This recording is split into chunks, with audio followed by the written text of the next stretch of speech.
Bonsoir, messieurs les conseillers. Alors, c'est une séance qui se tient à huis clos par vidéoconférence. C'est le 18 de mai 2020. Il est présentement 20h09. Alors, je vais faire un appel des conseillers. Monsieur Robin Plourde. Présent. Monsieur Marc Dionne. Monsieur Marc Dionne. Je pense qu'il n'est plus là. Il est parti. Il était là tantôt. Monsieur Marc Rioux. Présent. Monsieur Régis Michaud. Présent. Monsieur Vallier Desjardins. Présent. Monsieur Pierre Dubé. Présent. Monsieur Marc Dionne.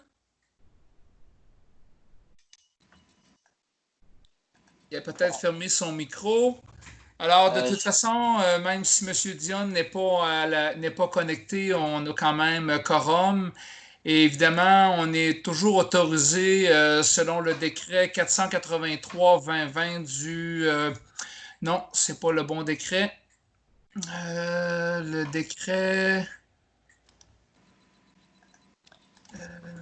OK, le décret 509-2020 du 13 de mai qui demande et prolonge l'état d'urgence pour une période additionnelle de 7 jours jusqu'au 20 mai.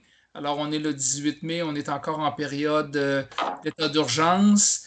Et comme il est dans l'intérêt public de protéger la santé de la population, des membres du conseil et des officiers municipaux, la présente séance se tient à huis clos et les membres du conseil et les officiers municipaux sont autorisés à y être présents et à prendre part, délibérer et voter à la séance par vidéoconférence.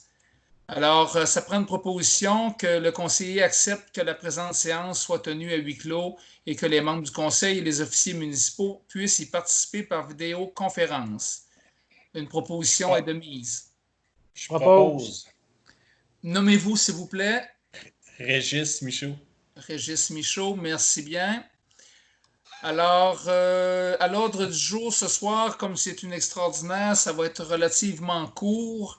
Il y a la lecture de l'ordre du jour que je fais présentement. C'est l'adoption du règlement 401 qui modifie le règlement numéro 399 relatif à la taxation et la tarification des services pour l'année 2020.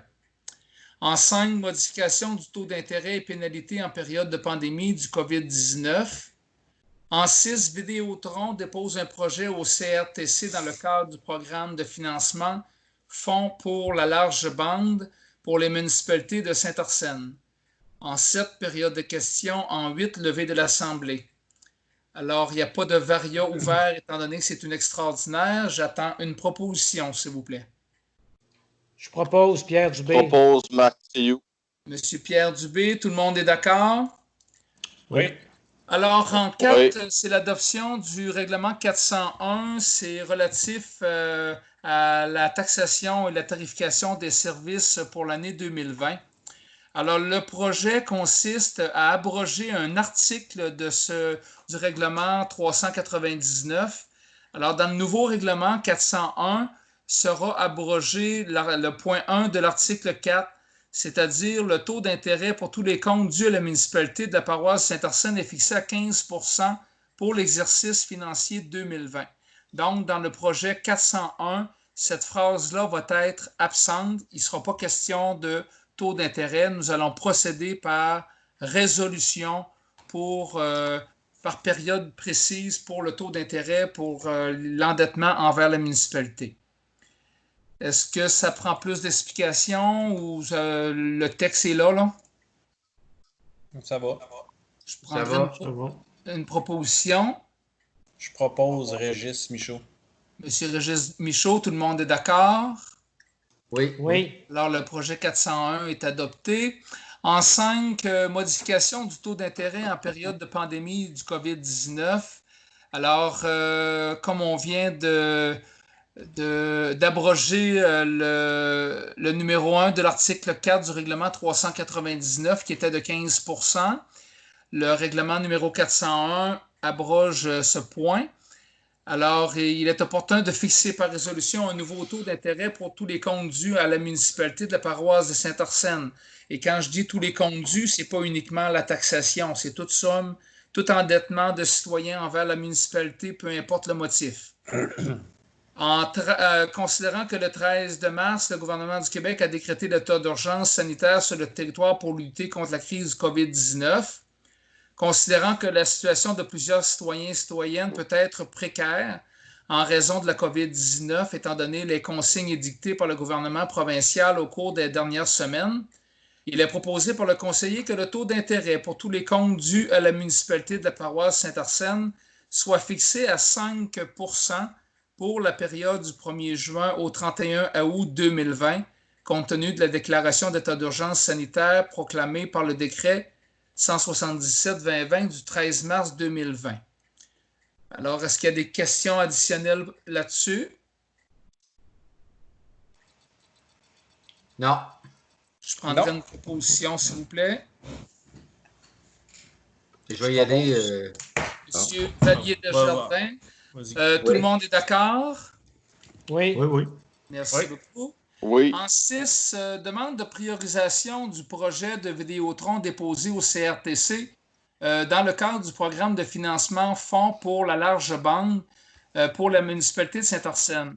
Bon, évidemment, les municipalités de Kamouraska, de Rivière-du-Loup, Témiscouata et des Basques ont choisi de faire front commun concernant le dossier Internet haut débit afin de démontrer l'importance accordée par nos organisations à cet élément essentiel pour notre développement actuel et futur. Attendu que le gouvernement du Québec a lancé le 18 octobre 2019 l'appel de projet nommé Régions branchées dans le cadre du programme de financement Québec haut débit qui visait les secteurs qui étaient partiellement mal desservis en services à haute définition. Vidéotron a déposé un projet région branchée pour l'ensemble du KRTB pour les secteurs admissibles. Le Conseil de la radiodiffusion et des télécommunications canadiennes du CRTC a lancé le fonds pour la large bande du CRTC le 13 novembre 2019. Vidéotron va déposer un projet au fond du CRTC pour les MRC du KRTB pour une couverture complète Internet haut débit et que la mise en commun des projets déposés à Région branchée et celui au fond du CRTC assurerait une couverture haute définition complète pour les 4 MRC du KRTB, ce que d'autres compagnies n'ont pas réussi à offrir, hein, si je comprends bien, Marc-Antoine? Oui, c'est exactement ça. Il y a eu, ça aurait peut-être été intéressant que je vous aurais transféré le PowerPoint qui a été présenté par celle qui défend beaucoup le dossier dans la municipalité du Témiscouata, dans la MRC du Témiscouata, j'ai oublié son nom, là. Elle nous a fait une présentation à la MRC. Marc-Antoine, tu y étais présent, je crois? Oui, absolument. Avec les DG, oui. Alors, c'est ça, c'est que du côté Est, évidemment, c'est TELUS. Du côté Ouest, c'est Bell. Ici, on est desservi par Derry Télécom. Derry Télécom, au niveau des bandes passantes, c'est 30 kbps, quelque chose comme ça? Je ne suis pas en mesure de donner ce détail-là, Mario. En tout cas, c'est comme 30, mettons, kbps ou quelque chose comme ça, alors que Vidéotron, eux autres, c'est 50 kbps. Et c'est la haute vitesse, c'est 50 kbps et plus.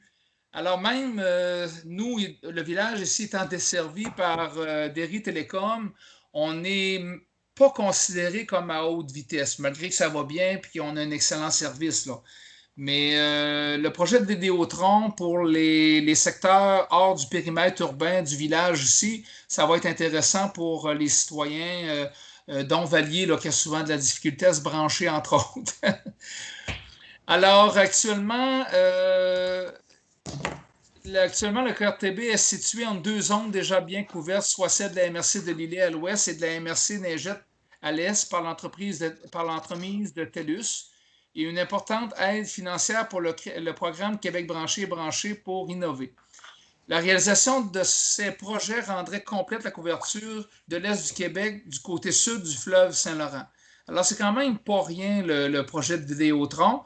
Puis en passant, Vidéotron, je pense qu'il est au coin de la route d'église de Kakuna et de la 291. Hein? Ils sont rendus ici, presque au village.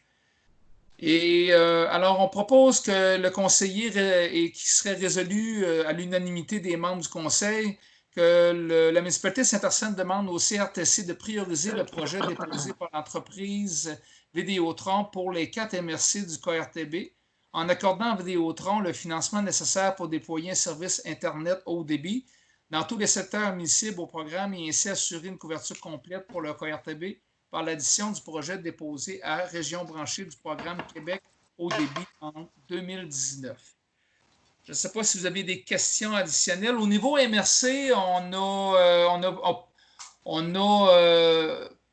a comme présenté les autres projets aussi, mais on a également demandé à ce que le Vidéotron soit priorisé, quoi qu'on a demandé de supporter les autres projets également, mais de prioriser le Vidéotron à cause qu'il était capable de desservir l'ensemble des 4 MRC. Je propose ça, Mario. Alors, M. Pierre Dubé, tout le monde est d'accord? Oui. Alors, messieurs, est-ce qu'il y avait des questions pour la séance de ce soir? Non. Non. Je prendrais en 8, étant donné que l'ordre du jour est épuisé, un conseiller va donner l'ordre de lever la séance. Je donne l'ordre de lever la Propose séance. Marc Rioux. On va y aller avec M. Marc Rioux. Il est présentement 20h21. Alors, on pourrait peut-être arrêter l'enregistrement et rester quelques minutes en ligne pour quelques petits dossiers peut-être sans trop